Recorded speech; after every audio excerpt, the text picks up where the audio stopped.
میرے اور آپ کے آقا و مولا نے ارشاد فرمایا میں تمہارے اندر دو بھاری چیزیں تمہیں لاوارث نہیں چھوڑ دیا.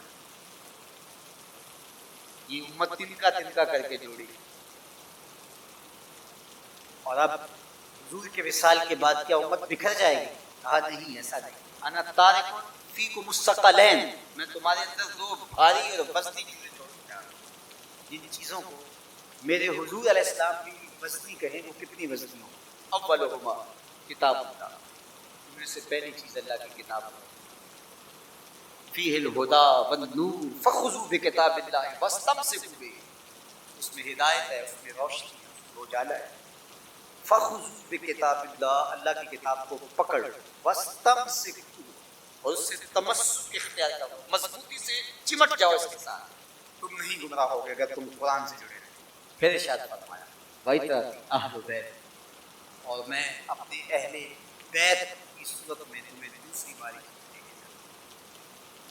اور نصیحت کرتے ہوئے فرمایا وَذَكِّرُكُمُ اللَّهُ فِي أَهْلِ بَيْتِ، وَذَكِّرُكُمُ اللَّهُ فِي أَهْلِ بَيْتِ، وَذَكِّرُكُمُ اللَّهُ فِي أَهْلِ بَيْتِ. میں اپنے اہل بیت کے بارے میں اللہ سے ڈراتا ہوں. ایک بار نہیں، دو بار نہیں، 3 بار. پہلے ان دو کو الگ کر کے مخصوص کیا، یہ کافی تھا. ان کو بھاری کہا، اس سے اہمیت کو 4 چاند لگ گئے.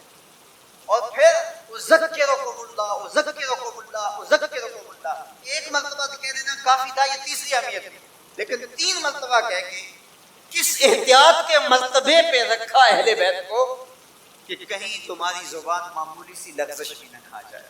دیکھنا کہ میری طرف کون ہے، ان کو نسبت کس سے ہے. ان دو کے دامن کو مضبوطی سے پکڑ لو. میں محمد ضمانت دیتا ہوں کہ تم کبھی بھی گمراہ نہیں ہو. لن تضلوا بعدی ابدا، تم کبھی بھی گمراہ نہیں ہو سکتے. میرے تو حضور نے ضمانت دی کہ تم کبھی بھی گمراہ نہیں ہو. اور یہ امت 72-73 فرقوں میں بٹ گئی. حضور نے تو کہا تھا تم کبھی بھی گمراہ نہیں ہوگے، تو یہ 72-73 فرقوں میں کیسے؟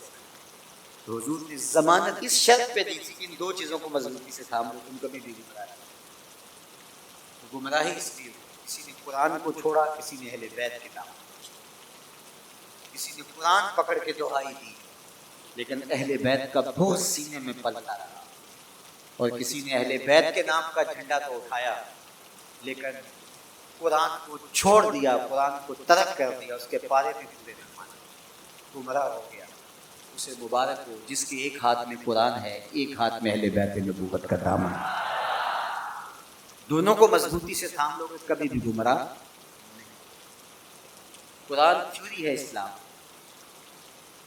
اور اہل بیت نبوت پریکٹیکل عملی مشق. دوسری بات ارشاد فرمائی میرے اہل بیت کی مثال حضرت نوح علیہ السلام کی کشتی کی طرح ہے. جو اس پہ سوار ہو گیا نجات پا گیا، جو پیچھے رہ گیا غرق. یہ نکلتا ہوا فتنوں کا پانی، گھروں سے فتنے، باہر سے فتنے، ممبر و محراب سے فتنے، سوشل میڈیا سے فتنے، الیکٹرانک میڈیا سے فتنے، درس گاہوں سے فتنے، دانشگاہوں سے فتنے. فتنے ہی فتنے نمودار ہو رہے ہوں گے. فتنوں کے سیلاب میں تمہارا ایمان، تمہارا دین سب کچھ بہہ جائے گا. بچے گا وہی جو سفینہ آل مصطفیٰ میں بیٹھے گا. میری آل کی مثال حضرت نوح علیہ السلام. اب کنارے لگنے کا راستہ، کشتی میں تو بیٹھ گئے لیکن جانا کدھر ہے؟ ساحل کدھر ہے؟ اصحابی کالنجوم فبأیہم اقتدیتم اہتدیتم. میرے صحابہ کی مثال ستاروں کی، جس کے پیچھے لگو گے منزل مراد پا جاؤ گے، ساحل مراد تک پہنچو. کشتی میں بیٹھ کے اور سلامتی ہے، نظر ستاروں پہ.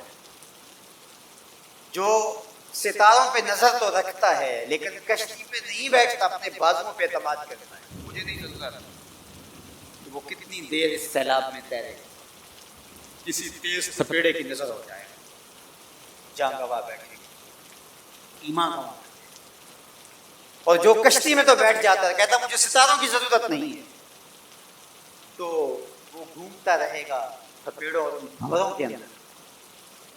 منزل مراد اس کو نصیب نہیں. تمہیں مبارک ہو، تم اہل بیت کی محبت کی کشتی میں بیٹھے ہو. نظر ابو بکر و عمر پہ، نگاہیں عثمان و علی پہ، نظریں اصحاب رسول پہ.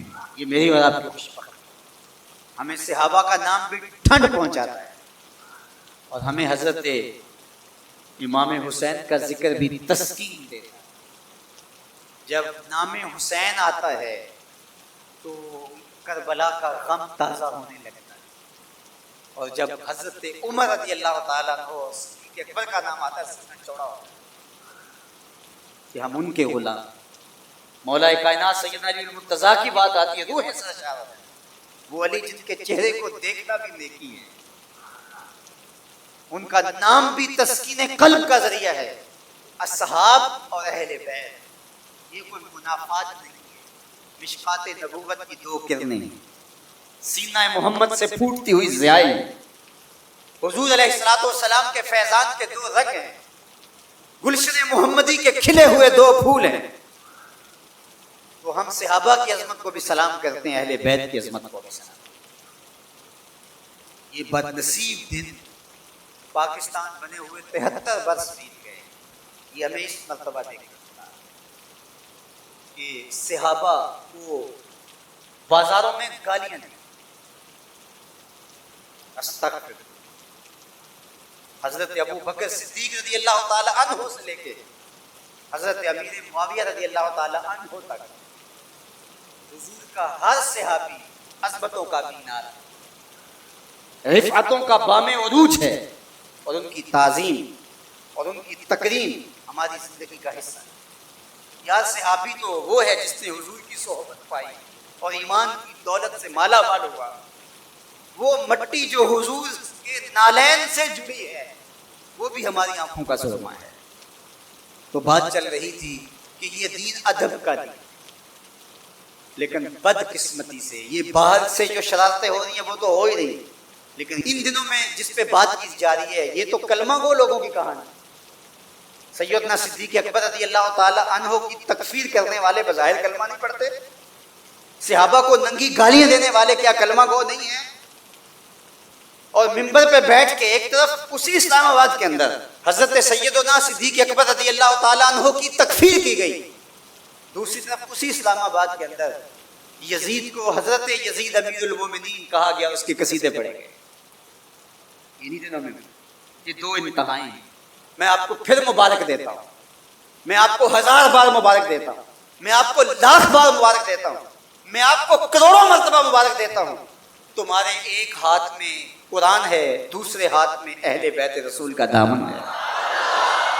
تمہاری ایک آنکھ صحابہ ہیں، دوسری آنکھ اہل بیت ہیں۔ تمہارا سینہ ابو بکر صدیق کے نام سے بھی ٹھنڈا ہوتا ہے، مولا کائنات سیدنا علی المرتضیٰ کے نام سے بھی ٹھنڈا۔ حضرت سیدنا علی المرتضیٰ فرماتے ہیں حضور نے میرے بارے میں فرمایا، مسند احمد میں روایت ہے، مشکات میں ہے نہج البلاغہ۔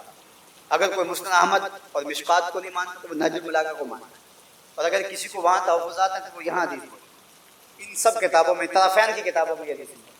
حضرت علی خود روایت کرتے ہیں حضور نے میرے بارے میں کہا تیری مثال حضرت عیسیٰ کی، یہود نے ان پر تہمت لگائی، ان کی ماں پر تہمت لگائی اور ان کے قتل کے درپے ان سے بغض رکھا، اور عیسائیوں نے، نصارہ نے اتنا مانا کہ ان کو ابن اللہ کہہ دیا، اللہ کا بیٹا قرار دیا۔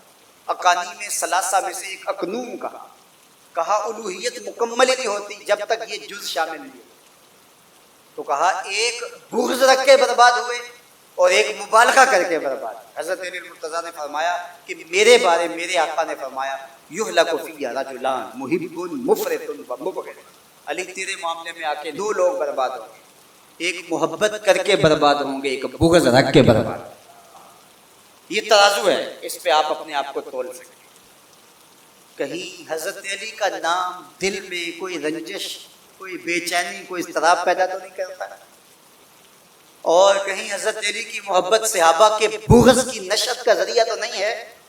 حضرت علی کا نام لیں تو باقی اچھے ہی نہ لگیں، اور اگر آپ ترازو کے دونوں پلڑے دیکھتے ہیں ٹھیک ٹھیک تول رہے ہیں، کسی نے ذکر حسن حسین کا کیا تو روح سرشار ہو گئی، سیدہ فاطمہ تو زہرا کا ذکر ہوا آنکھیں ادب سے جھک گئیں، حضرت ابو بکر کا نام آیا تو دل عقیدت سے جھک گیا۔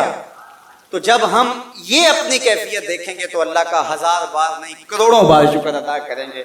تو ہم کہتے ہیں صحابہ آپ کی عظمت کو بھی سلام، اہل بیت آپ کی عظمت کو بھی سلام۔